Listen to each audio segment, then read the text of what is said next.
Hello everyone, welcome to English tutorials. আজকের ক্লাসটিতে আমরা 2022-এর ফেব্রুয়ারি মাসের ক্লাস 7-এর ইংলিশের মডেল অ্যাক্টিভিটি টাস্কের যাবতীয় প্রশ্ন এবং তার উত্তর নিয়ে আলোচনা করব। এই আলোচনার মধ্যে রাইটিং স্কিলের সলিউশনও থাকবে এবং তার সাথে সাথে যে আনসারগুলি আমরা আলোচনা করব সেটার এক্সপ্লেনেশনটাও অল্প করে বুঝে নেব, যাতে এই ধরনের কোশ্চেন যদি পরবর্তীকালে আমাদেরকে পরীক্ষায় সলভ করতে হয় তাহলে আমরা নিজেরাই খুব সহজেই যেন সেই আনসারগুলো দিতে পারি। তাহলে চলো আর কথা না বাড়িয়ে শুরু করে দেওয়া যাক ক্লাস 7-এর ইংলিশের ফেব্রুয়ারি 2022-এর মডেল অ্যাক্টিভিটি টাস্কের যাবতীয় প্রশ্ন এবং তার উত্তর। অ্যাক্টিভিটি 1-এ দ্য রিডল গল্পটি থেকে একটি প্যাসেজ তুলে দেওয়া হয়েছে এবং সেই প্যাসেজ থেকে কিছু প্রশ্ন করা হয়ে রয়েছে। আজকে আমরা যে টপিকের ওপরে প্রশ্ন এবং উত্তর নিয়ে আলোচনা করব সেই প্রত্যেকটা টপিকের ওপর কিন্তু ডিটেল ক্লাস এই চ্যানেলেই করা রয়েছে। লিঙ্ক তোমরা সমস্ত ডিসক্রিপশন বক্সে পেয়ে যাবে বা ওপরে কার্ড হিসেবেও পেয়ে যাবে। এনিওয়েজ, তাহলে চলো আজকে আমরা আমাদের মুখ্য আলোচনাটি অর্থাৎ প্রশ্ন উত্তরের পর্বটি শুরু করে দেওয়া যাক। তাহলে প্রথমেই যেটা করতে দেওয়া হয়েছে সেটা হচ্ছে একটি এমসিকিউ টাইপের প্রশ্ন উত্তর দেওয়া রয়েছে, অর্থাৎ সেখানে কারেক্ট আনসারটিকে বেছে লিখতে হবে। প্রথম প্রশ্নটি ছিল Akbar was walking in his garden. Option ছিল in the morning, at night, in the evening. Correct answer হবে বা কারেক্ট অপশন হবে এর অপশনটি in the morning. 2 number question ছিল বীরবল ওয়াজ আকবরস। অপশন ছিল এ এনিমি, বি ব্রাদার এবং সি মিনিস্টার। কারেক্ট আনসার হবে সি এর অপশনটি অর্থাৎ মিনিস্টার। এরপরে কিছু প্রশ্ন করা হয়ে রয়েছে এবং সেই প্রশ্নগুলির উত্তর জানতে চাওয়া হয়েছে। প্রথম প্রশ্নটি ছিল হু ওয়াজ আকবর। উত্তর Akbar was one of the greatest Mughal emperors who ruled over India. Second question, how was the garden of Akbar. উত্তর হবে his garden was vast with all kinds of trees that produced the tastiest and juiciest fruits in the whole kingdom. Beautiful flowers of all shapes and sizes adorned his garden. 3 number question, what quality is required to appreciate beauty. উত্তর হবে without peace of mind no one can appreciate beauty. অর্থাৎ peace of মাইন্ডই হচ্ছে সেই quality যে quality ছাড়া কোনো একজন ব্যক্তি সৌন্দর্যকে উপভোগ করতে পারেন না বা তার প্রশংসা করতে পারেন না। এরপরে ডু অ্যাজ ডাইরেক্টেড অর্থাৎ গ্রামাটিক্যাল কিছু কোশ্চেন দেওয়া রয়েছে।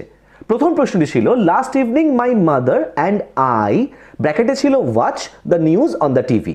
এই শূন্যস্থানটি ওয়াচ ভার্বের পাস্ট কন্টিনিউয়াস টেন্স ব্যবহার করে ফিল আপ করবার কথা। এখানে হবে উত্তরটি ওয়্যার ওয়াচিং। সেকেন্ড কোশ্চেন ছিল দি গার্ডেন অফ আকবর ওয়াজ, তারপরে ছিল ব্র্যাকেটে beautiful than most other gardens. এক্ষেত্রে শূন্যস্থানটি বিউটিফুল অ্যাডজেক্টিভের কম্পারেটিভ ডিগ্রির ফর্ম দিয়ে ফিল আপ করতে বলা হয়ে রয়েছে, সেই জন্য উত্তর হবে মোর বিউটিফুল। অ্যাডজেক্টিভের ডিগ্রির যাবতীয় ট্রান্সফরমেশনের নিয়ম এবং কনসেপ্ট কিন্তু ডিটেলে করা রয়েছে একটি ক্লাসের মাধ্যমে। সেই ক্লাসটা তোমরা ডেফিনেটলি কিন্তু অবশ্যই একবার দেখে নিতে পারো। 3 নম্বর question, he took an umbrella but I forgot to take, তারপর ছিল শূন্যস্থান। এখানে এই শূন্যস্থানটি ফিল আপ করতে বলা হয়ে রয়েছে পজেসিভ প্রোনাউন দিয়ে। পজেসিভ অ্যাডজেক্টিভ এবং পজেসিভ প্রোনাউন এটাকে নিয়ে বেশ অনেক সময় অনেকের মধ্যে একটা কনফিউশন থাকে, এই নিয়েও কিন্তু ক্লাস রয়েছে, দেখতে পারো। উত্তর হবে যাই হোক এখানে মাইন। 4 কোশ্চেনটি ছিল মাউন্ট এভারেস্ট ইজ দি, তারপরে ছিল শূন্যস্থান, ব্র্যাকেটে ছিল high mountain in the world. এক্ষেত্রে হাই অ্যাডজেক্টিভের সুপারলেটিভ ডিগ্রির ফর্ম দিয়ে শূন্যস্থানটি ফিল আপ করবার কথা। উত্তর হবে হাইয়েস্ট। লাস্ট কোশ্চেন অর্থাৎ 5 কোশ্চেনটি ছিল I am not so strong as you. এখানে স্ট্রং অ্যাডজেক্টিভটিকে আন্ডারলাইন করা ছিল এবং বলা হয়েছে এই স্ট্রং এর অ্যান্টোনিম অর্থাৎ বিপরীত একটি অ্যাডজেক্টিভ দিয়ে বাক্যটিকে রিরাইট করতে। উত্তর হবে I am not so weak as you. অর্থাৎ স্ট্রং হচ্ছে শক্তিশালী, উইক হচ্ছে তার অ্যান্টোনিম বিপরীত শব্দ দুর্বল। এরপর লাস্ট কোশ্চেনে 70টি শব্দের মধ্যে সেই গাধা এবং সেই গাধার পিঠে নুনের বস্তা বয়ে নিয়ে যাওয়ার সেই গল্পটি আমাদেরকে লিখতে বলা হয়েছে কিছু হিন্টসের সাহায্যে বা কিছু পয়েন্টসের সাহায্যে। খুব সহজ সরল ভাষায় আমি গল্পটি তোমাদের সুবিধার জন্য লিখে দিয়েছি। তোমরা গল্পটি একটু পড়ে নাও মন দিয়ে, চাইলে নোট ডাউন করতে পারো বা স্ক্রিনশট নিয়ে নিতে পারো, এবং আই হোপ যে গল্পটি যদি তোমরা পরীক্ষায় ইউজ করো বা তোমাদের আনসার স্ক্রিপ্টে ইউজ করো তাহলে হোপফুলি তোমরা ভালো নম্বরই পাবে। গল্পটির টাইটেল আমরা দিয়েছি the donkey and the load. Move, move, you lazy donkey, we are running late, the master told his donkey who was carrying a load of salt. The master was annoyed as the donkey was very slow. Annoyed মানে বিরক্ত হওয়া। কারণ master কেন বিরক্ত হয়েছিল? কারণ ডঙ্কিটি অর্থাৎ গাধাটি খুব ধীরে সুস্থে চলছিল। He was in hurry as he needed to sell his salt in the weekly market which was still a mile away.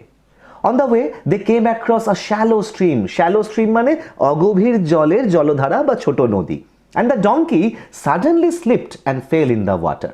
The master helped him to get up. They moved on and the master noticed that the donkey was moving faster than before as the load became lighter. The donkey did not understand that the load became light as the salt dissolved in the water. But he felt happy. অর্থাৎ সেই গাধাটা কিন্তু একেবারেই বুঝতে পারেনি যে কেন তার পিঠের বোঝাটা হালকা হয়ে গেল। বোঝাটা হালকা হয়ে গেছিল কারণ সেই বোঝার মধ্যে থাকা নুনটা কিন্তু বা লবণ কিন্তু জলে গলে গিয়েছিল, ফলে বোঝাটা হালকা হয়ে গেছিল। কিন্তু তার জন্য কিন্তু ডঙ্কি অর্থাৎ গাধাটি খুব খুশি হলো, খুব আনন্দ পেল সে। After a few days, when they were again crossing the stream to go to the market, the donkey remembered what happened last time. পরের বার যখন তারা আবার সেই নদী পারাপার করে সেই উইকলি মার্কেটে যাচ্ছিল, গাধাটার কিন্তু আগে যেটা ঘটেছিল সেটা মনে পড়লো। অ্যান্ড ইন্টেনশনালি অর্থাৎ ইচ্ছে করে ফেল ইন দ্য ওয়াটার, এবং সেই গাধাটা জলে পড়ে গেল to make his load lighter, যাতে সে তার পিঠের বোঝাটাকে হালকা করে তুলতে পারে। This time the master understood the donkey's plan.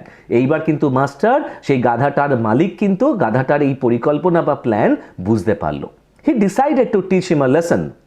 When the time came for the weekly market again, the master put the load of cotton instead of salt on the back of the donkey. পরের বার যখন আবার বাজার যাওয়ার সময় হলো, master কিন্তু এইবার নুনের বদলে সেই ব্যাগে বা সেই বস্তায় কিন্তু তুলো ভরে দিল। The stream came, সেই জলধারা এলো, and as expected the donkey fail in the water, এবং গাধাটা আগের মতনই যেরকমভাবে আশা করাই হয়েছিল যে সে আবার ওই ভুল কাজটা করবে, সে ইচ্ছে করে জলে পড়ে গেল। গট আপ, উঠল, অ্যান্ড ফাউন্ড টু হিজ আটার সারপ্রাইজ, এবং ভীষণ অবাক হয়ে গিয়ে সে দেখলো that his load had become heavier, যে হালকা তো হয়নি, বরং তার পিঠের বোঝাটা আরো অনেক বেশি ভারী হয়ে গেছে। The cotton absorb the water, সেই তুলো কিন্তু জলকে শুষে নিয়েছিল, লবণের মতন গলে যায়নি। And didn't dissolved like salt, so the load became heavy. এই কারণেই কিন্তু সেই বোঝাটা বা ভারটা আরো বেশি ভারী হয়ে গেছিল জলের ওজনের কারণে। দ্য উইকেড ডঙ্কি, সেই শয়তান বদমাইশ গাধাটা, লার্নড দ্য লেসন, সে কিন্তু উচিত শিক্ষা লাভ করলো। And didn't fall in the water thereafter, এবং এরপর থেকে কিন্তু সে আর কোনোদিন জলেতে ইচ্ছে করে পড়ে যায়নি। তাহলে আই হোপ যে মডেল অ্যাক্টিভিটি টাস্ক ওরিয়েন্টেড যে সমস্ত প্রশ্ন এবং উত্তর নিয়ে আজকে আমরা আলোচনা করলাম, প্রত্যেকটি প্রশ্ন এবং উত্তর তোমরা ভালো করে জেনে নিয়েছো এবং বুঝে নিয়েছো, এবং ভবিষ্যতে এই ধরনের প্রশ্নের সমাধান তোমরা নিজেরাই খুব সহজে করতে পারবে। তাই লাস্টে তোমাদের কাছে আবার আমার আর্নেস্ট রিকোয়েস্ট, যে যদি মনে হয় যে ভিডিওটি একটু হলেও তোমাদেরকে হেল্প করতে পারে বা ভালো লেগেছে, তাহলে প্লিজ ভিডিওটিকে লাইক করতে ভুলো না, শেয়ার করতে ভুলো না। আর ইংলিশ টিউটোরিয়াল চ্যানেলটিকে হেল্প করতে ইচ্ছে করলে, সাপোর্ট করতে ইচ্ছে করলে, ডু সাবস্ক্রাইব, বেল আইকনটাকে প্রেস করে নিও, যাতে ইন ফিউচার এই ধরনের literature, grammar, model activity task বা writing skill oriented video notification তোমরা প্রথমেই সবার আগে পেয়ে যাও। ইন দ্য মিন টাইম সকলে ভালো থেকো, stay safe, keep watching English tutorials, keep learning, and thank you so much for giving me your time. Thank you.